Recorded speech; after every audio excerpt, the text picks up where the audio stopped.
Pleasure. My name is Beth Hendricks. I'm the Executive Director of the League of Women Voters of Colorado. I'm very pleased you all are here to listen to Mongolia's Road to Democracy, learning from American and Mongolian successes and missteps. So we do have an upcoming event that I'd like to tell you about. On the 27th, we are doing a presentation on confined voting, meaning voting for the incarcerated populations. This is a population we'll really be working on in this and coming years. So I hope you will join us then to learn more. And now I'm going to hand it over to our Director of Action and Advocacy, Dr. Tony Larson, who will introduce our speakers. Tony. Thank you. So I have the pleasure to introduce Jim Wagonlander and Myrna Atkins. And I have known both of them for a considerable amount of time, probably back to the 80s anyhow. So Jim is a lawyer, and he is the founder of Wagonlander and Heisterkamp, which was founded in 1976. And he's currently he's the managing shareholder together with Dave Heisterkamp. So it's Wagonlander and Heisterkamp is the name of the law firm. And they do a lot with Indian housing and public assisted housing and Mongolian law. They've also have a consulting firm now, which is WH Amera West Consulting. Jim is the honorary consul of Mongolia in Colorado. And he was appointed to that position in 1999. And he's also active member of the Consular Corps of Colorado. He's the founder and the current chair of Ulaanbaatar Sister City Committee. This is a representative committee of the city and county of Denver and Denver Sister Cities International. Jim first helped organize the predecessor, the Colorado Mongolia Project, in 1991, and then the Ulaanbaatar Denver Sister Cities Committee in 2001. He is currently serving for the second time as chair of the Sister Cities Committee. The committee is very active with its annual delegation trip to Mongolia and the Jenkins school pairing program, which pairs obviously school kids with Mongolia school kids. I'm going to go ahead and introduce Myrna so that we won't interrupt the flow of the conversation. Myrna Atkins is the President Emerita of Spring Institute for Intercultural Learning in Denver, Colorado. And she joined the Institute in 1980 and served as president and CEO from 1985 to 2014. She now is a consultant trainer and facilitator on projects related to cross-cultural communications, diversity, and refugees. She is vice chair of the Denver Sister City Mongolia Committee and works with the Student Exchange Program with Mongolia. She also is part of the Denver Lions Club team that recently helped start a Lions Club in Mongolia to focus on eyesight service projects. Myrna is also the recipient of the Polar Star Award, as is Jim, which is the highest award that the Mongolians give to civilians. Do I have that quite right? And so that obviously is very, very important, and they should be very much commended for that. Myrna was a delegate in October 2016 to the United Nations sponsored conference in Mongolia on nomadic tourism and health. She has been to Mongolia more than 25 times. And Jim, how many times have you been there? I'm not sure, maybe 45. Yeah, so they both sort of know Mongolia. And she was a presenter at an Asian conference on economic development and to open the Spring Institute English Language Center in collaboration with the University of Colorado.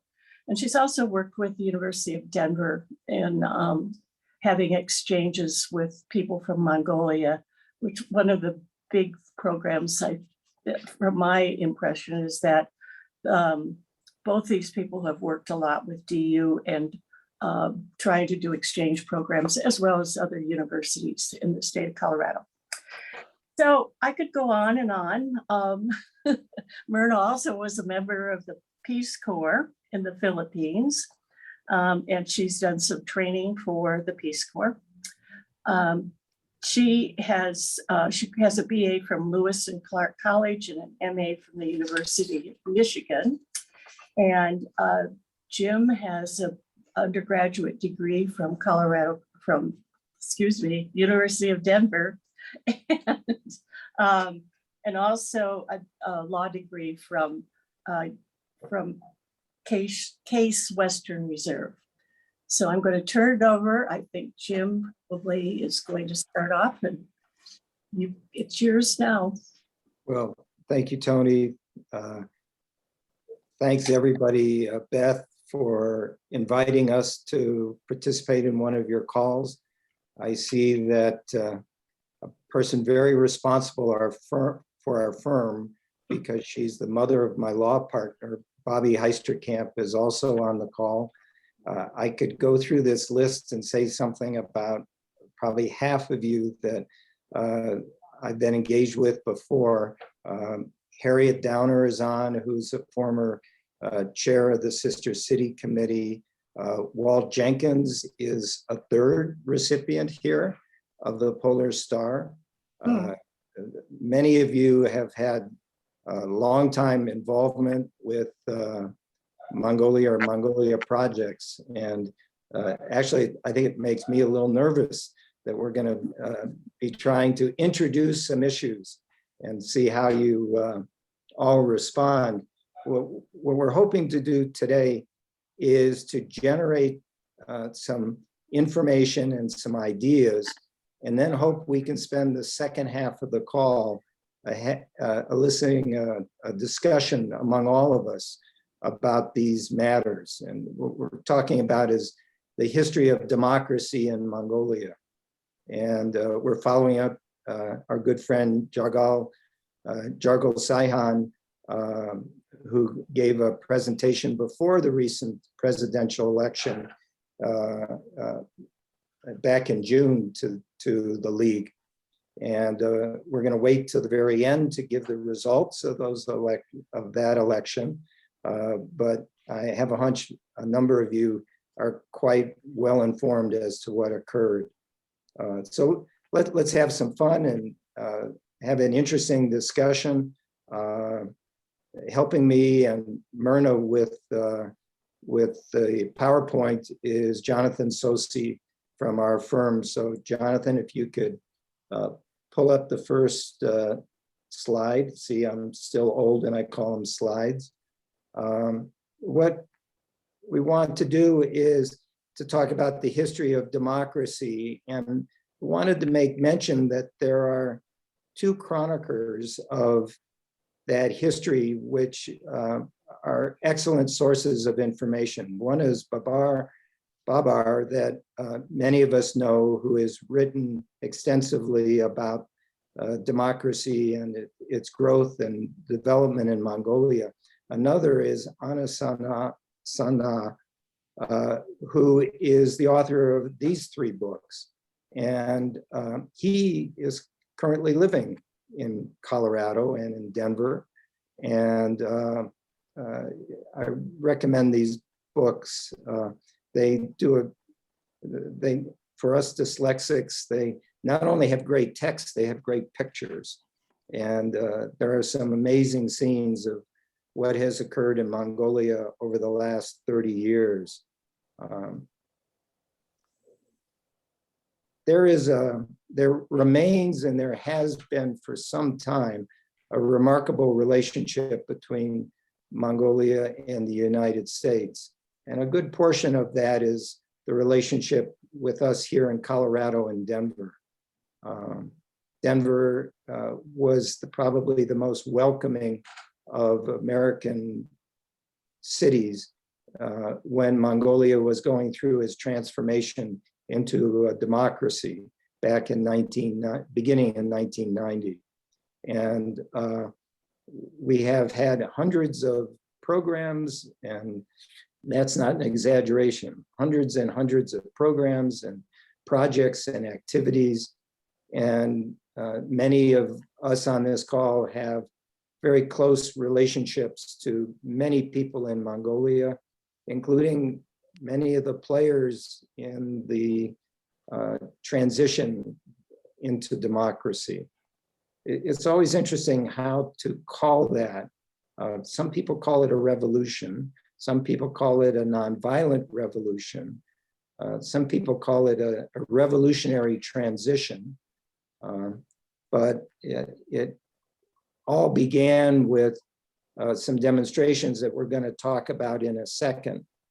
But before we do that, what Myrna and I have worked out is that she's going to address for a few minutes a particular program and activity to illustrate this relationship. And like almost everything that has happened, there always is a democracy component to it. And the themes of what she's going to talk about are constantly discussed through this program.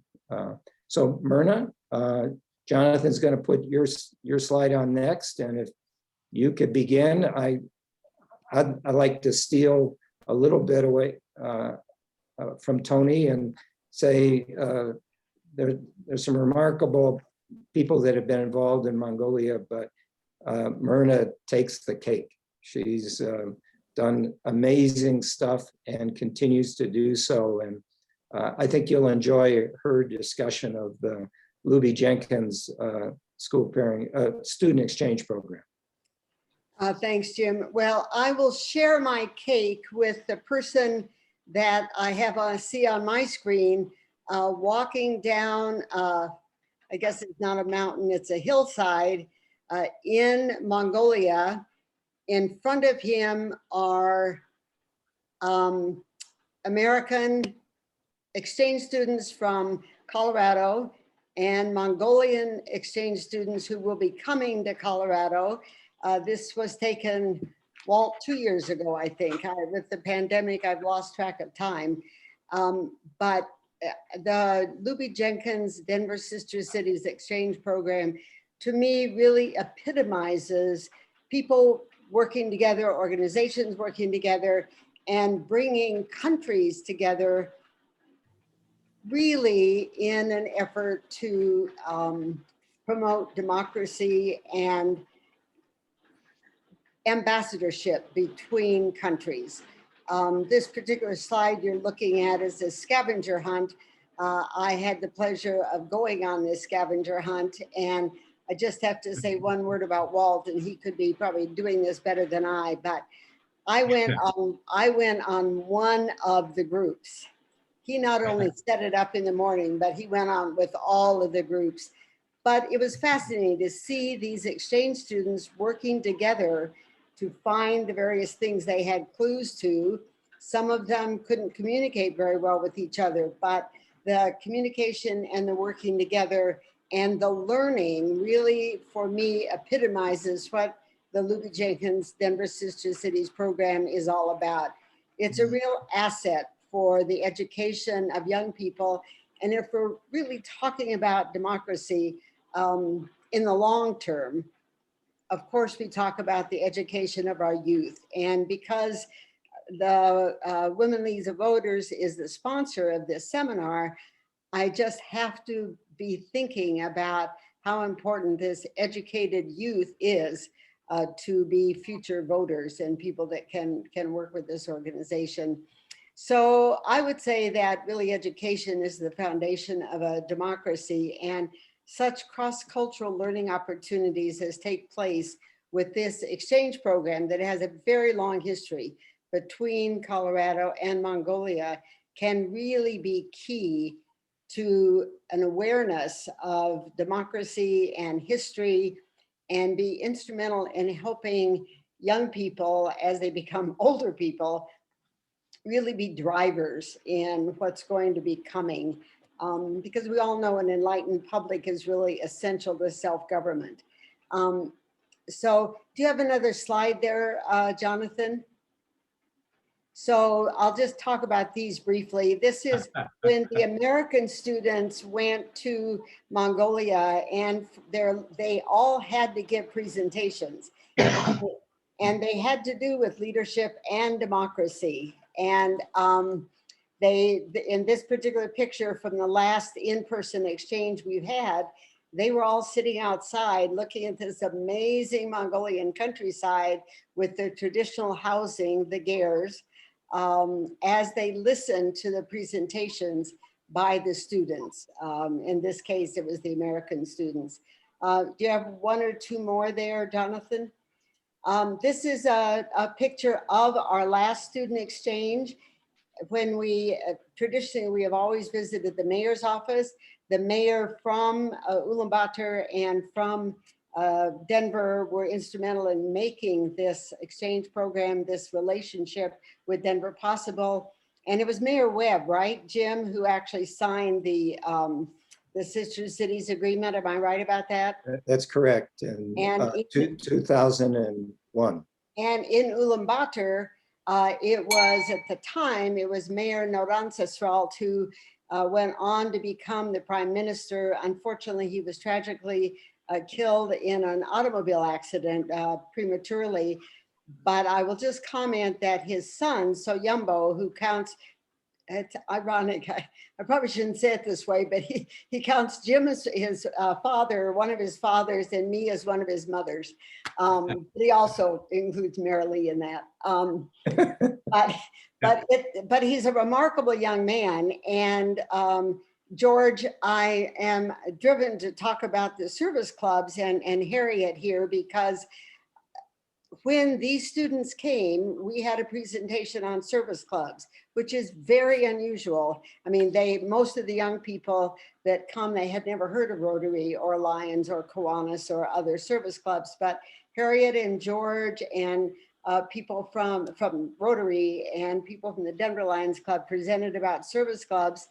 And now there is a new Lions Club headed by Soyumbo in Ulaanbaatar that is volunteering, which is also an unusual concept in Mongolia for professionals, but they are serving people who are not able to pay for eyeglasses. They're doing eye exams, and all of that really came about because of one of Jim's trips on the exchange with Denver Sister Cities and with the youth exchange. So with that, I'll just leave it for now as one of the partnerships, but I think it's a key partnership.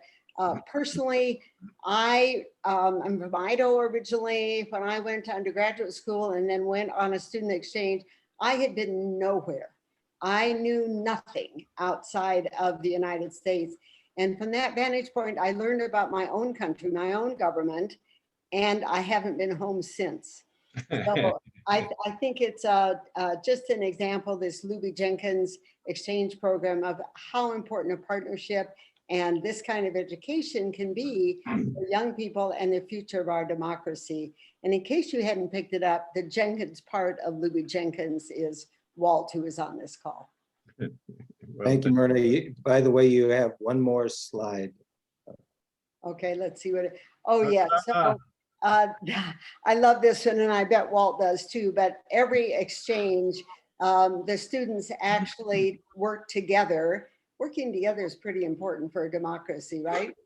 And they work together to put up a ger, learn how to do that, learn about the nomads traveling from place to place with their housing to follow the livestock and the grazing opportunities. So it's a culture that is fading, but Mongolia is really the last fully operating nomadic culture in the world. And the students on both sides, many of them have not really had this experience.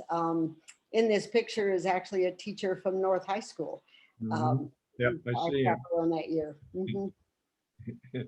So, thank you, Myrna, so much. For those that have joined us late, what we're going to do is quickly go through a number of issues and tell a few stories to try to elicit a discussion in the second half of our time here, and hope that all of you that this may raise some questions or answers or observations, because we think that's the kind of discussion that the League is so famous for. And after listening to Jargal the other day, or the other month, last month, we want to get into those discussions.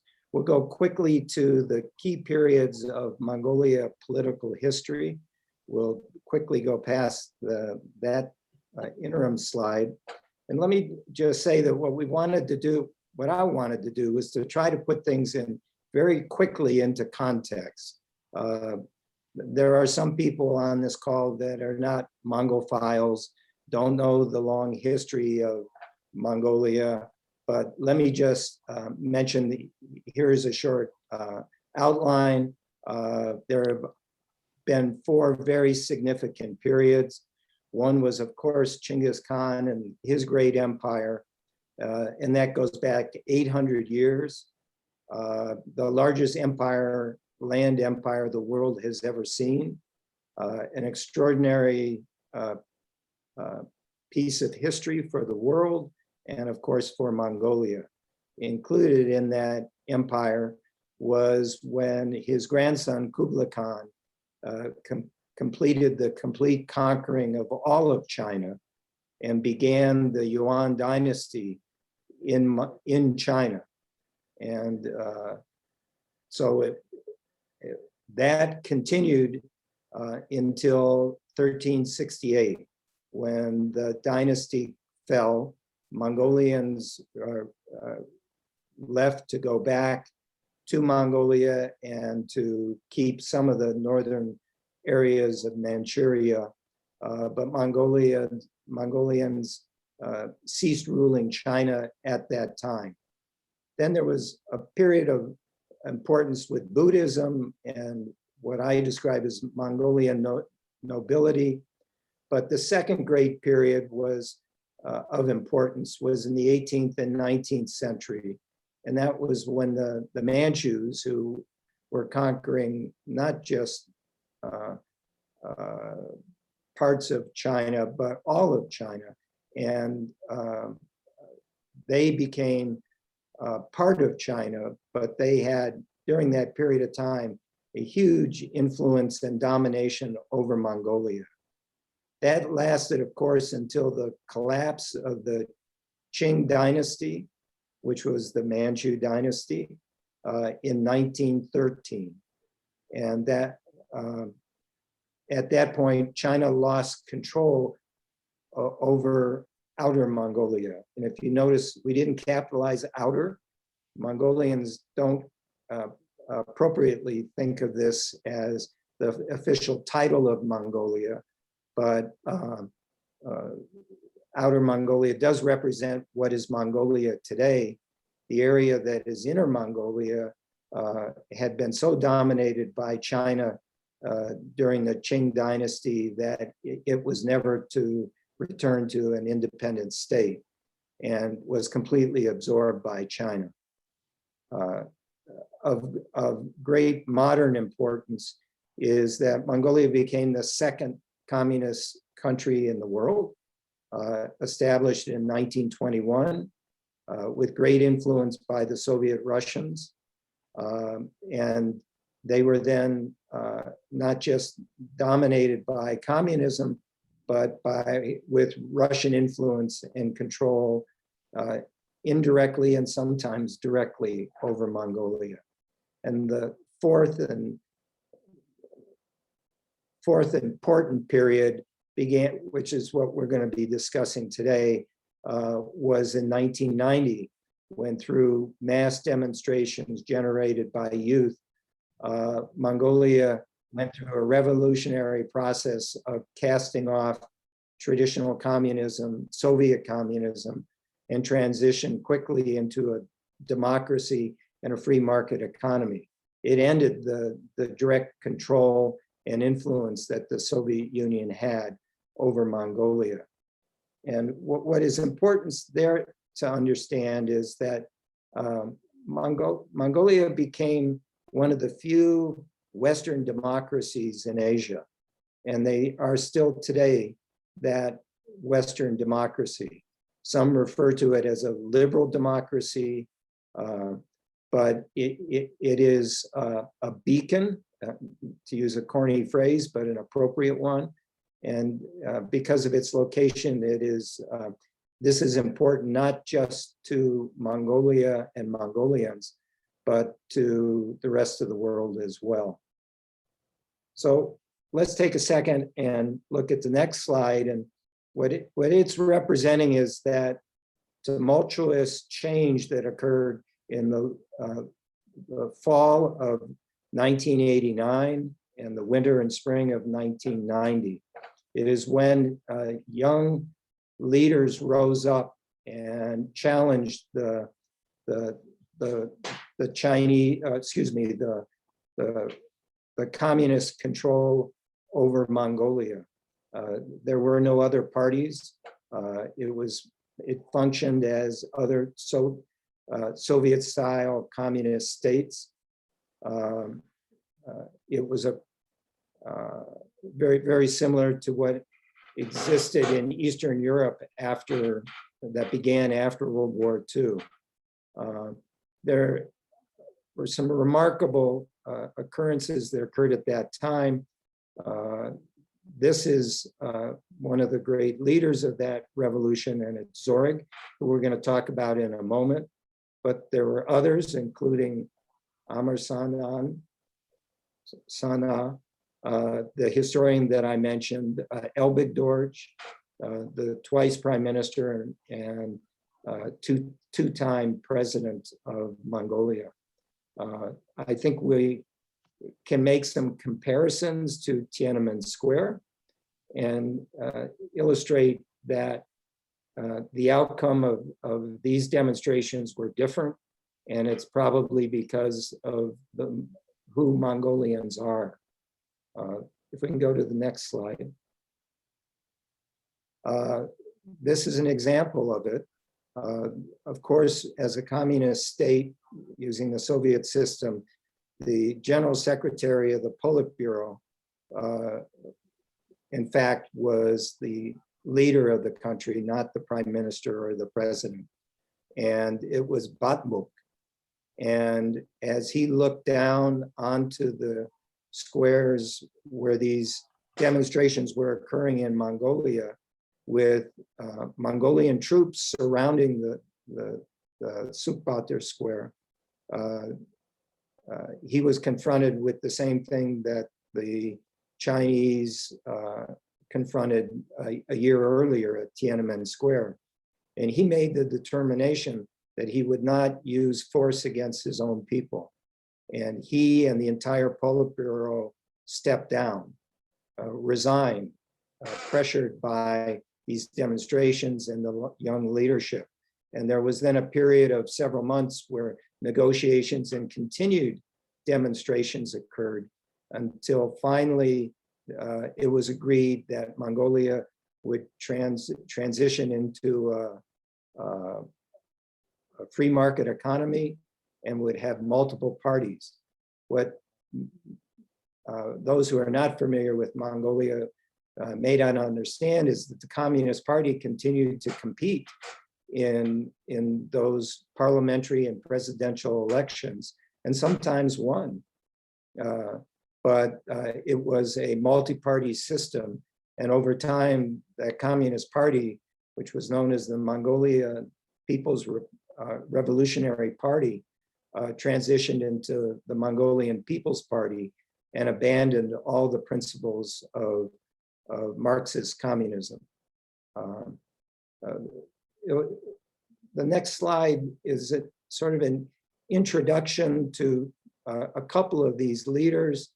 but also along the way, I will mention at least two situations or events.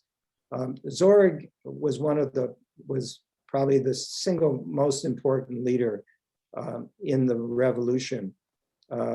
And he went on to later, when the Democratic Party was able to win elections and take control of both the parliament and the presidency. I guess it was just the parliament at that time. He was to be tapped, or was tapped to become the next prime minister of Mongolia. And this is, I believe, 1997 or 98. And sadly and tragically, he was assassinated. It's one of only 2 times that there has been significant political violence in Mongolia. In recent years, they finally had a trial, and in closed session, 2 people were convicted of killing him. But there are still great questions remaining. And it's kind of hard to believe that this matter is resolved by the conviction of 2 people who probably had no political motive and may very well have been simply the carrying out the political actions of other parties. We should talk about that because though Mongolia is internally a rather peaceful country in its democracy, there have been times when it hasn't been. The other time, ironically, has a connection to January 6th. After some parliamentary elections that the Democrats lost, there were demonstrations that occurred in front of the Mongolian People's Revolutionary Party headquarters, and ultimately it caused a riot and people to invade that building, like January 6th. It was later determined that there was a police riot that aggravated the situation and subsequently occurred. We may want to talk more about that. The next slide is Zorg's sister, who upon his death came back to Mongolia from I think it was Scotland or Northern Europe to She was continue. in the UK at the time. Excuse me? She was in the UK at the time. Okay, UK. To pick up the mantle of democracy. And she is an amazing woman. She helped form with the support of lots of individuals from lots of parties. The Zorg Foundation that Walt is very engaged with, and we all have many activities with. She was probably the leading woman politician in the country. She started her own party, the Civil Will Party. She was in coalition with the Democrats when they took power. She is a critical person in the striving in Mongolia to ensure that democracy continues. She is now running a major water program internationally for one of the big organizations. She's an important person and a wonderful person. The final picture of these 3 and the story we want to tell is that many of us had developed a strong relationship with the the leaders of the democratic movement, including Elbig Dorj, who is depicted here in this picture. He became the prime minister of Mongolia when the Democrats took power. What's interesting is the Democrats fought amongst themselves, and he was then removed as prime minister.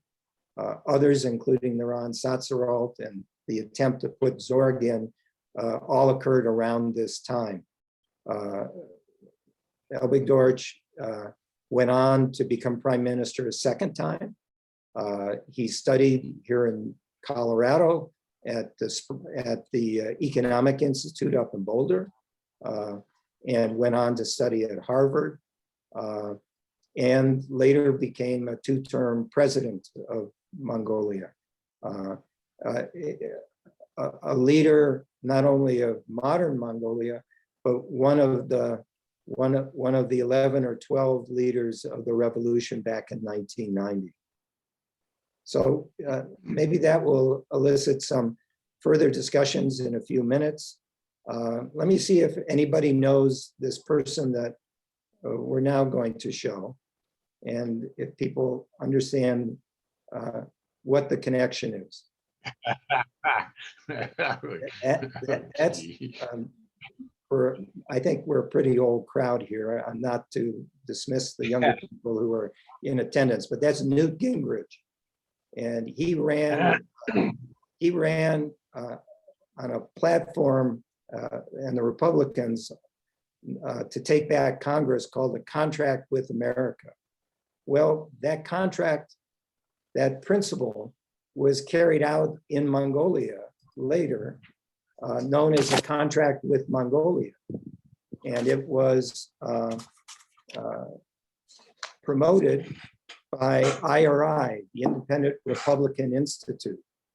And if you'll allow me to digress for just a moment, when President Reagan, and this I think is really important in understanding the development of democracy, different aspects of how that develops, how it can be helped.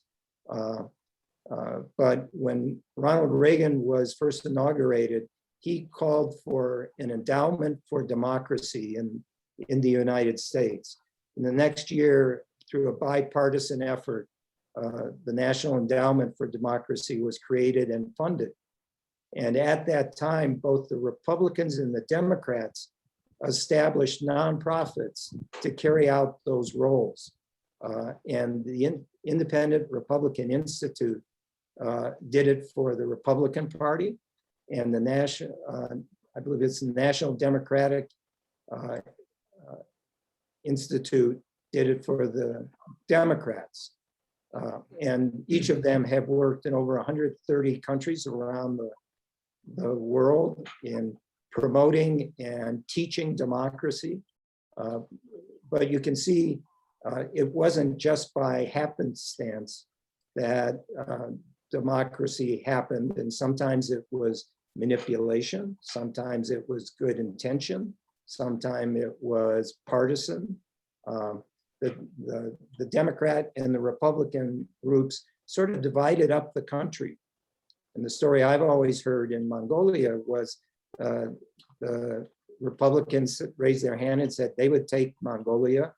And then they went to all the parties in Mongolia and said, we're here to help you learn how to establish a democracy, how to compete in elections. And the People's Party, Mongolian Revolutionary People's Party said, no, thank you. And the Democrats said, sure. And they worked closely with IRI, and IRI is partially credited with the success of their ultimate election and conquering a majority of the parliament. I think that's of importance as we talk with the League about these issues. The next slide demonstrates a element of international politics and statesmanship. As I think almost everybody is aware, Mongolia is surrounded by only two neighbors, two very powerful neighbors, at times two communist countries, one now very nationalistic, non-communist country, and the other China, Russia and China. So from almost the outset of democracy in Mongolia, all the parties have adhered to a foreign policy that talks about the three neighbor policy. And that policy is they have two great, powerful neighbors that they don't have to like, but they have to maintain good relationships with. And so they do that and have consistently done that with China and Russia. But to balance that influence, they talk about a third neighbor. And initially that was pretty much solely the United States, not a physical neighbor, but yet still a neighbor. Today, that also may include South Korea. At one time, it included Japan. That they are attempts to balance and protect their independence and not being overly influenced by two countries that had overly influenced them in the past. So I'm going to close my door. Okay. Because out here in Park Hill, it's starting to rain quite a lot. Let me conclude by talking about the elections and just give an update and a report. At the June meeting that the league had, Jargo Saihan talked about the presidential election that was occurring. Those of us who are interested in politics, it was an extraordinary period, not necessarily because of the election, but because of everything else that was occurring. The election ended up being mandated to occur only over a 15-day period.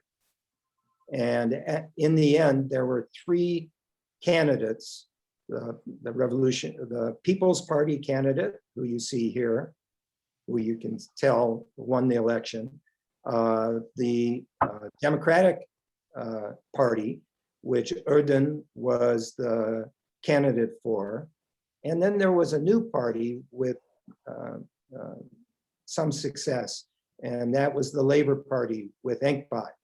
And he got the interest of young people and professional people in Ulaanbaatar. The striking outcome, however, was that there wasn't that much interest in the election. It was the lowest turnout of any parliamentary or presidential election since democracy took hold. Hurlsuk got 71% of the votes. The second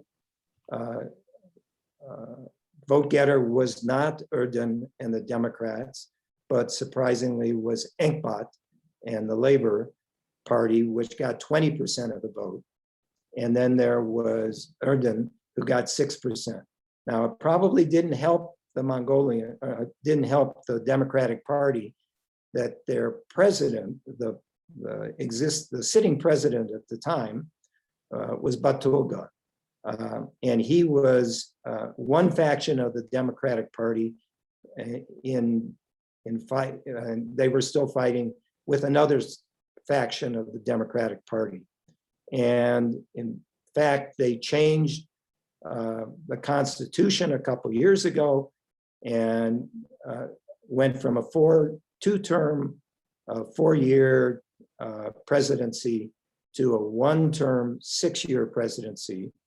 And oops, Batulga didn't quite understand that that meant he wasn't going to be able to run for a second term. So he sued, tried to, complicated, but tried to disband the People's Party. Both factions within the Democratic Party are suing each other. It was a mess, and there was some relief by some people who thought Batulga was a Trump-like politician and that he was endangering Mongolia. I'm just giving opinions that some people had. But there were, and so some people thought that those circumstances saved Mongolia. But there are others today that are very concerned that the People's Party now controls all levers of the current government. They had control of the parliament. They now control the presidency, and the presidency effectively, along with the parliament, control the judiciary. So that is a quick trip through Mongolian politics and as it relates to democratic development and preservation. So I would hope that Beth, you could lead the discussion, or if you'd like, I can, and let's open this up for some questions. And if I could suggest that we hold off, those of us that do a lot of work in Mongolia, let's hold our questions for a few minutes and see if other members of the league are interested in making any observations or asking any questions of all of us. Great, thanks, Jim. Jonathan, do you maybe want to stop sharing screen? Yeah, can we get that screen off of there now? Oh, there we go. You can see Okay. the Oh log. my God, now I see Jim full time. No, that's not good. Okay, I gotta get So my let's, screen back. Beth, can you get on and do the moderating, or would you like me to do it? Jim, you are more than capable of doing that on your own. I'll be here though to assist. All right. Well, let's see what the membership of the League of Women Voters have as observations, comments, or questions. Barb Winery, who happens to be the vice president of the state board, asks, how much do the people of Mongolia understand democracy?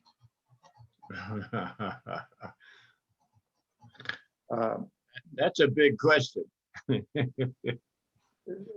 In my response to that is that in some ways, and this was truer more in the last 25 years than today, but it still holds true, that for that answer, there are two democracies. There are two Mongolia, excuse me. Those in the city, which now has grown from 400,000 people 30 years ago to 1.6 million people, are much more knowledgeable and interested and engaged in democracy.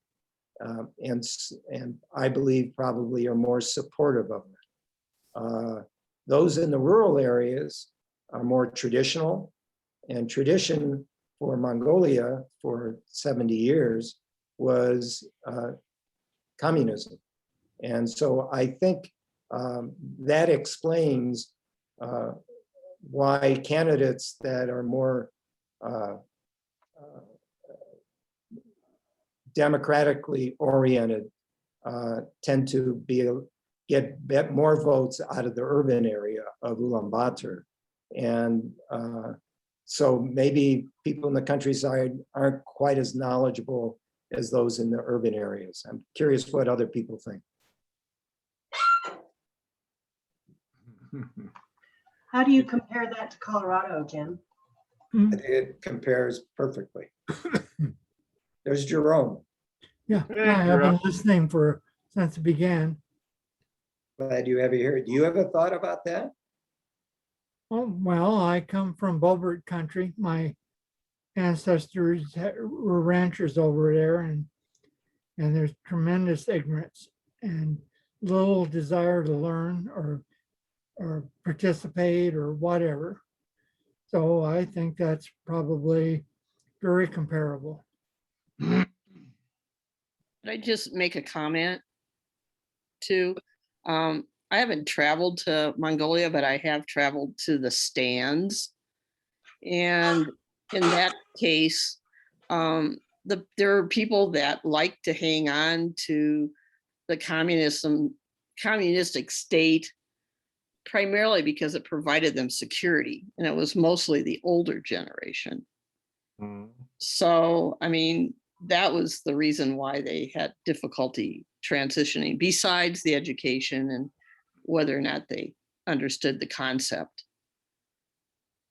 One of the unique things about Mongolia is how successful the election process and the multi-party system has been. Not that there hasn't been corruption and problems that we can talk about, but it truly is a democracy. It has not been dominated by a single leader or a single party. And that, I think, is why some people have concern about the current election result.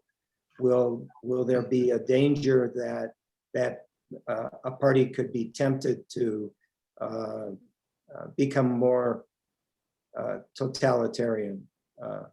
And time will only tell. What's the role of communication in this whole process? Are people linked by the network and television? It seems to me that I saw some TV antennas when we were there. Well, let's ask Walt to what he isn't going to explain is that he was in Mongolia from October to April. Not exactly, it was by choice that he got back in. It was not by choice that he couldn't get out because of the restrictions caused by the pandemic and the virus. But you were there during that period, preceding the election. Can you talk about the press and communication in Ulaanbaatar? Yeah, actually, Jim, thank you. I was locked up in Mongolia for the last 9 months, and I just came back at the end of May when they opened the borders again.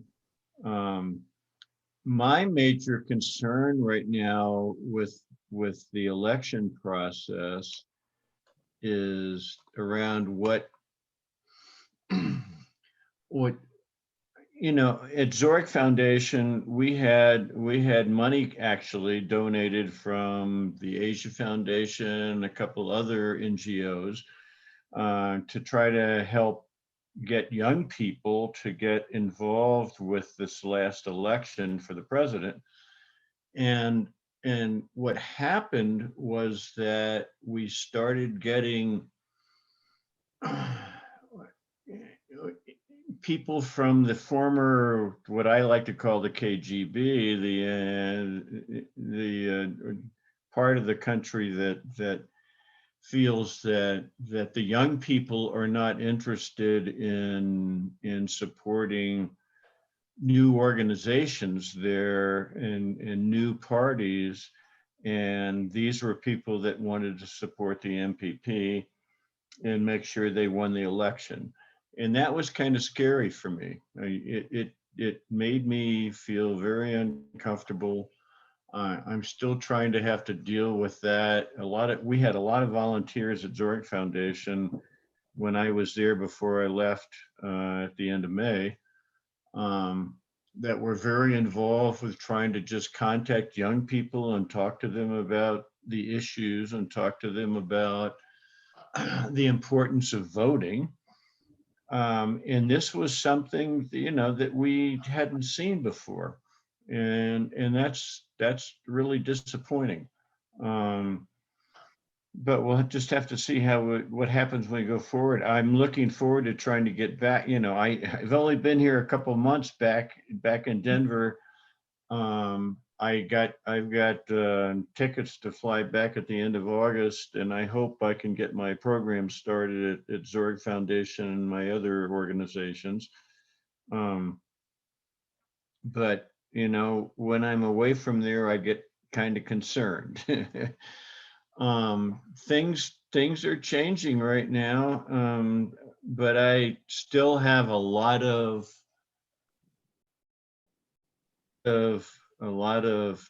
positive feelings about the young people that I work with there. We have a lot of incredible young people who really want to make Mongolia be a democratic, successful society. And that excites me. That makes me feel good about what we're doing there. And, I'll continue to try to support that. But I'm just a little concerned about what happened in this last election, when, when people were trying so hard to make sure that the existing organization that now controls both the executive and legislative branch, got back into power. So we just need to see what's going to happen now. So those are my few words. I'm going to have to get off of here in just a couple of minutes because I have another meeting to go to. Thank you, Walt. Thank you So, very I'd love to talk to you guys more about this over time. Like I say, I'm heading back at the end of August, and hopefully my programs will at Zorg Foundation and my other foundation, I'm also involved with the Arts Council and all these other NGOs there. And I love Mongolia. I love the Mongolians. I love the young people and what they want to have happen to be a successful democracy. It's wonderful. It's unfortunately a lot of time it's the older people. Unfortunately, I'm an older people too. So, but nevertheless, we need to continue to support them, and we need to continue to do what we can to educate civil society there about what is necessary for democracy to work. Thanks, Walt. So I think Myrna wanted to say something. yeah, I just a comment, and then I've noticed some really good questions in the chat, and I wanted to make sure we get to those because it's frustrating when you ask the question, nobody notices. But one comment about one of the questions, but first I wanted to say that the literacy rate in Mongolia has always been amazing to me.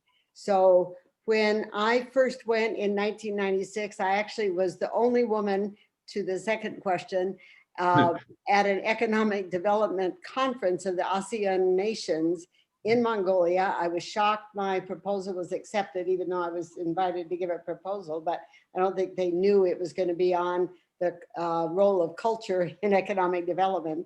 But I think it would be unusual to find, I mean, that was 96.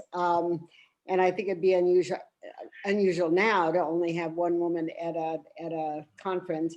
But the literacy rate when I first went in 96, I don't remember what it was, but very, very high. I think it was in the 80%, but I may be wrong about that. But now let's take 2018, it's almost 99%, which is, I think, a real positive in terms of development and the possibility of continuing to educate even people in the countryside, because people in the countryside send their kids to the city still to live in dorms, very high value placed on education. And by the way, if you haven't seen the documentary The Ego Huntress, I recommend it to you all. It won a documentary a few years ago. It was shown in Denver, but it's still widely available. And I think it's a wonderful film to give you an idea of what the countryside is like, but also these questions about women and the potential to vote and the stamina. So one of the questions was about women being involved.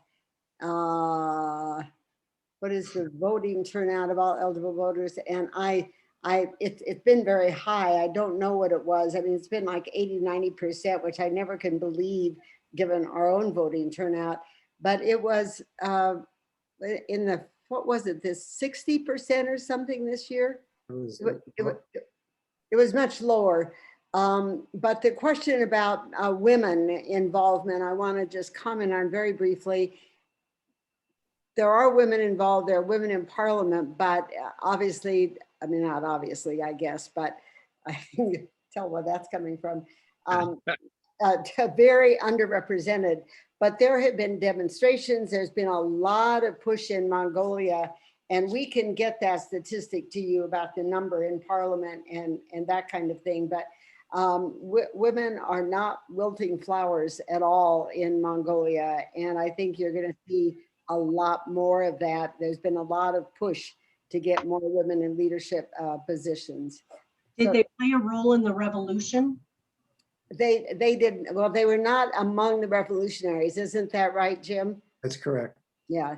So I think they may start the next one, but I mean, it was what we would call a very traditional society. But I just want to make a comment because I find it somewhat true in Mongolia. I said to a Vietnamese woman one time something about the traditional role of women in Vietnam, and she said, no, it's absolutely right. She said, the men have all the power. She said, they decide where we're gonna, what the national economic output is gonna be. They decide the politics. She said the women just are in the background. They make the little decisions, like where we're gonna live, how our children are gonna be educated, how we're gonna spend our money. And she said, we don't ever confront the men in public, but she said, we take them to the kitchen. And I think when you talk about the role of women, that's somewhat been my experience in Mongolia also. But now they're coming out of the kitchen. Yes.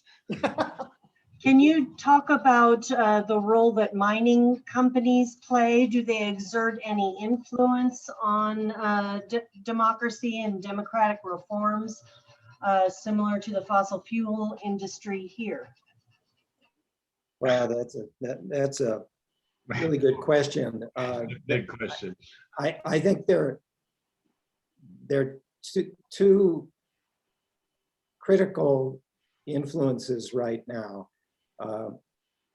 The other is the fact that China and Russia, their neighbors, are not democratic states. I think we would all agree today that the Russian Federation is not truly democratic, or certainly not liberal democracy.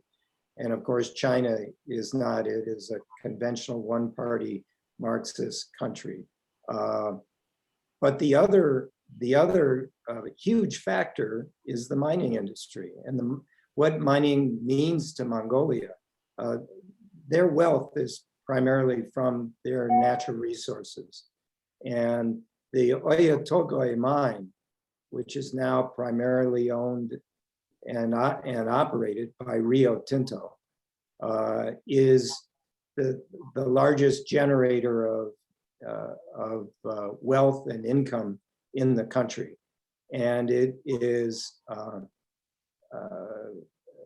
critically, it and other natural resource development is critically important. There's a strong environmental movement within the country as well to try to make sure that they are not destroying what Mongolia is all about. And it's debatable of how things have worked out. But what is so important is that Oyu Tolgoi becomes the hottest political issue in the country. And it's over were previous leaders, democratic leaders, influenced and paid money by Oyu Tolgoi interests. Should Mongolia take back more control over the mines? They share ownership with the private sector. That is always the dominant political issue in every election.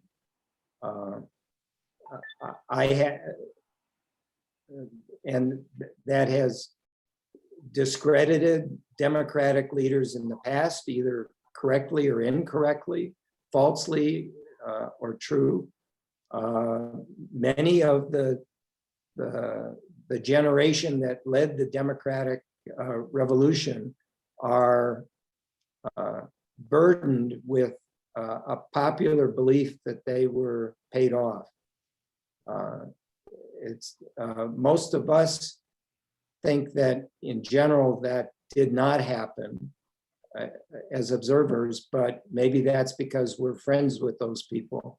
And I like to think that at the time of the democratic revolution, Mongolia was like the United States in 1900. There were robber barons. There were no restrictions on how big industry was to function. We came from an agrarian state, and so there were no rules as to how business was to be conducted and how politics would be influenced by that. I think the same thing occurred in Mongolia. I think that's changed, but it means we have to acknowledge that there were a lot of bad things that were done during that transition period, and some of it dealt with corruption. I'm curious what other people say. Great question, Beth. Okay, guys, I'm gonna have to leave. I have to go on to something else. I really enjoyed this this time together, and I'd love to be able to talk some more later. And it was good to see Jim and Myrna in again. I haven't seen you guys in a while, and I haven't seen you, Beth. Yeah, it's been a long time. So thank you. I'm going to be leaving, so have a good evening. So Walt, I think we just have to say before you get off, if we're talking about democracy in Mongolia, you have a person on this call that has had a huge influence, particularly with the young people, in promoting that cause and educating people about leadership, which has to do with democracy. So thank you, Walt. Yes, Thank indeed. you, Marty. I'll talk to you later. So other questions in that same regard, or other opinions and thoughts? Please feel free to unmute yourself and ask away. So Jim, if there's a question in the chat, I don't know if you can look at it, but it's talking about the Mongolia's political system is using a large plurality election in the 29 districts. Can you see that question? I'm trying to pull it up now. Can you just repeat it? So it's long, that's why I did ask.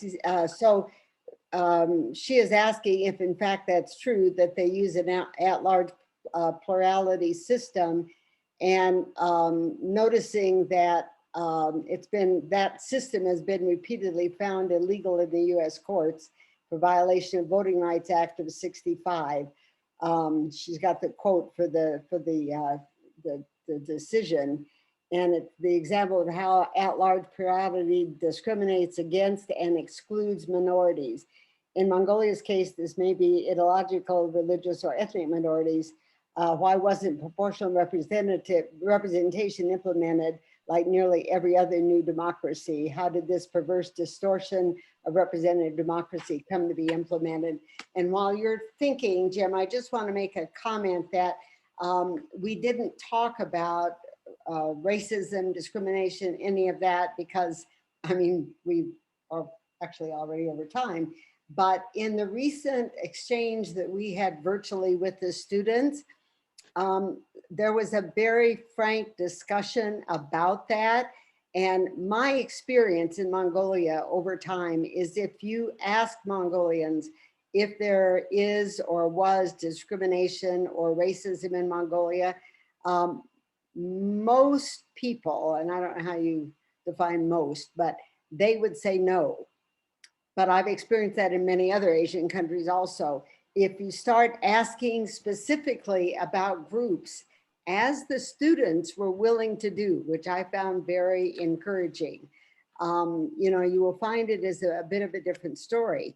But you take a culture, I mean, Mongolia is not as homogeneous as, say, a country like Japan, but they're much more homogeneous than the United States.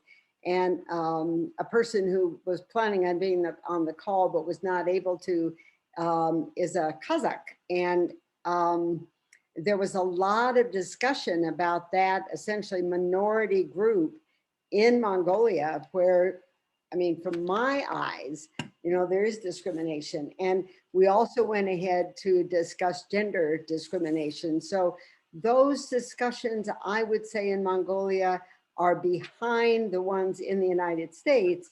And this is just a very personal opinion. I just thought about it, so I'll think about it more after this call. But I think they're progressing much faster. And I think there's going to be much more openness. And when Jim talked about, the influence of the United States, for example, on Mongolia, I think this is an area where the leadership of the United States, and we may think we're not leading much right now, but the leadership of the United States in these areas is going to have huge impact on Mongolia. I agree with you completely. And let me just Could you say, say that again, Jim? I've never heard you say that before. Sorry. I'm sorry, there must be a problem. I can't hear you. I'm kidding. I agree with you completely, Myrna. And I do think there is indeed considerable forms of discrimination in Mongolia. And it's like people in this country who deny that there are those still conditions today in our country. It is difficult for a society to address them or even to open up the issue. In regards to the voting method, they have experimented with several different approaches, and they continue to do so. And I think their current system does handicap some, keep out the smaller parties and groups, and that can be a problem. I had a question. How many women are involved in government in Mongolia? In the parliament? There usually are very few women at the leadership roles in government or in parties. They did attempt to mandate that parties nominate a certain percentage of their candidates as being from women. But that has increased a little bit of female participation in the parliament, but the leadership almost still today is all male. Though somebody like, I frankly believe Oyun could have run for the presidency if she had not been a woman. And I don't see a woman prime minister. I'll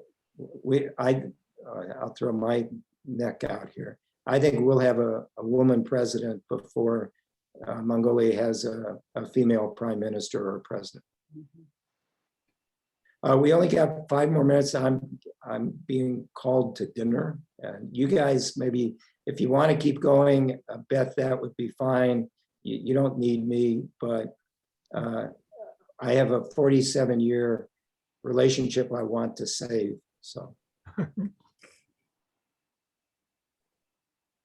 Understand, Jim. Thank you for your time. We do have one other question. I'll let you guys continue, okay? Great. Thank you all very much. Like Walt, I hope this has caused some interest and that the league may want to have some more discussions about these countries, including Mongolia, that are taking on democracy and are winning, but it's a difficult fight. Jim, can I just ask one question, because I think I know the answer, but you'll know it off the top of your head. The question actually is from Harriet. Said you expressed concern the MPP is holding all the levers of power in the last election. Didn't the Democratic Party hold all the same powers in the recent past? They haven't had all 3 of the branches before, have they, or am I wrong about that? At one point they had won the presidency and the parliament for a short period of time. But at that point, the judiciary was much more independent, and it was through a coalition. And at times it was a coalition with the People's Party. So there wasn't this absolute singular control. But that's just frightening for, like in this call, we have been advocating that multi-parties are critically important for democracies. And I think it's not surprising for people in Mongolia to say, wow, we no longer have another party in control of any of the government. Is this a one-party system? I hope these fears are unfounded, but they are being expressed in Mongolia. So Jim, you can blame, you can tell Mary Lee this is my fault, but there was the first question that came up was, how much do the people of Mongolia understand democracy? And, you know, when I read it, my off the cuff answer would be, how much do the people in the United States understand democracy? Because, you know, our title sort of was comparing the two. You know, I guess, so I'm going to think about that one, but my answer would be, I find people in Mongolia, maybe not the politicians, but other people, eager to learn about that and questioning it. I think the young people talk about that more so than we do in the United States, actually. So I don't know, what would you say in a quick few words about how much the people in Mongolia understand about democracy? I think it's a mistake for people to think that Mongolia is trying to become a democracy. It is a democracy. Its democracy is well founded now in the country, accepted by all the parties. And so I think they understand democracy similar to us and the importance.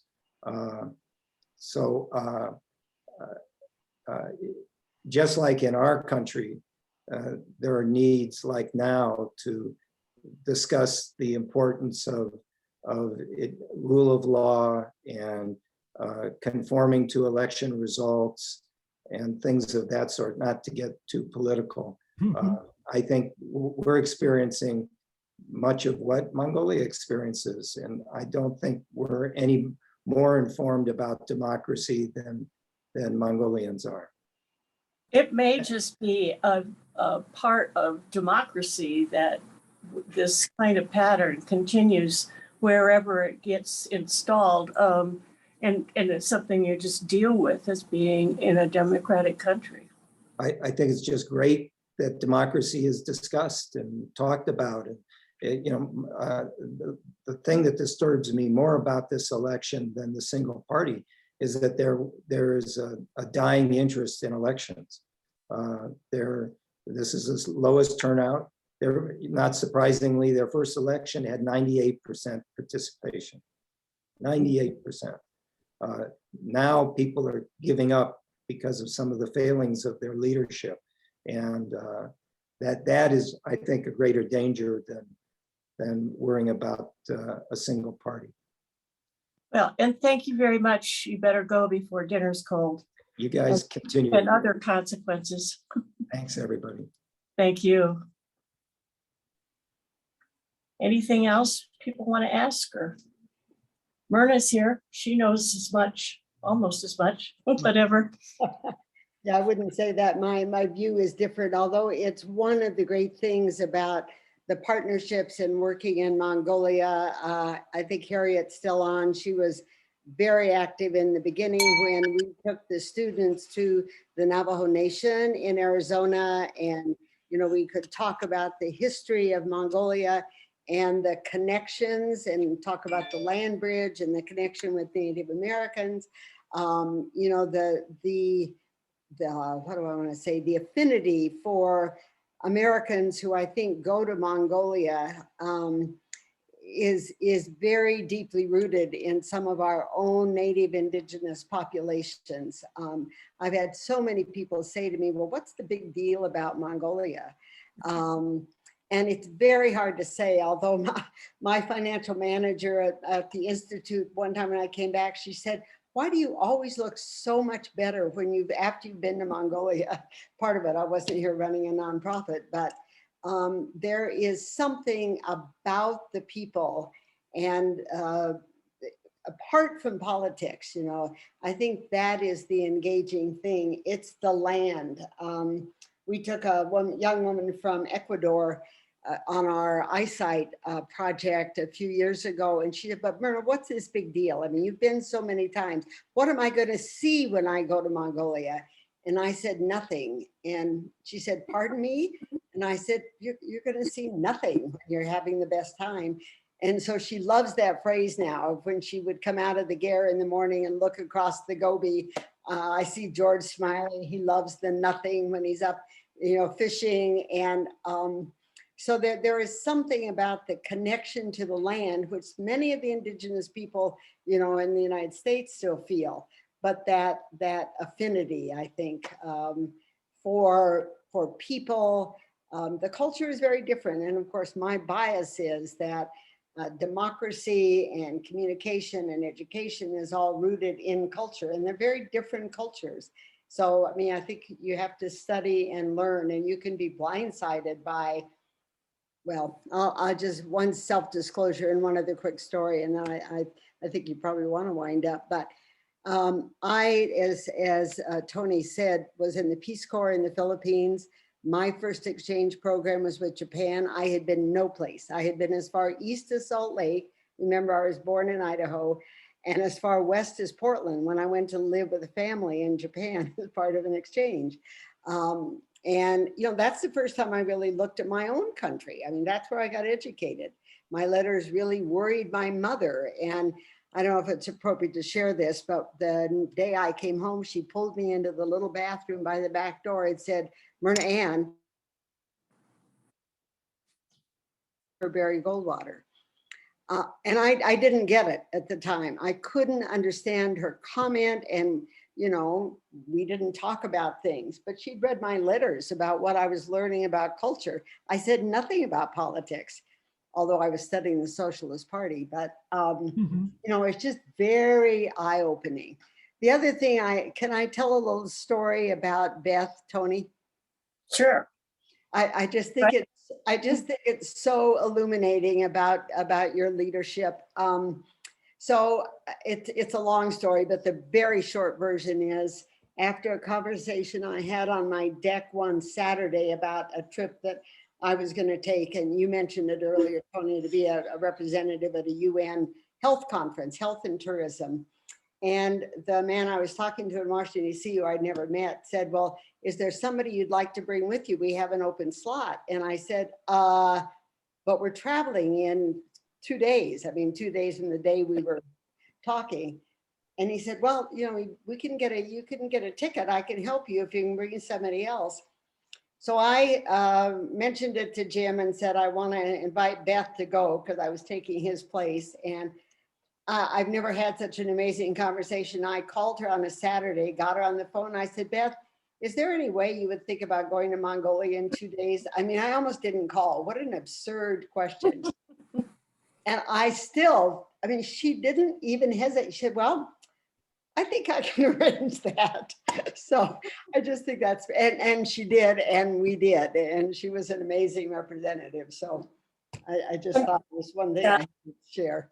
We do need to sign off here. We've got a couple of minutes, and I just want to say, you know, responding to the question about Mongolia, and I've had only one time that I've been there, but it feels like, in some ways, like Colorado, because you have mountains and you have dry areas and you have huge sand dunes, just amazing sand dunes.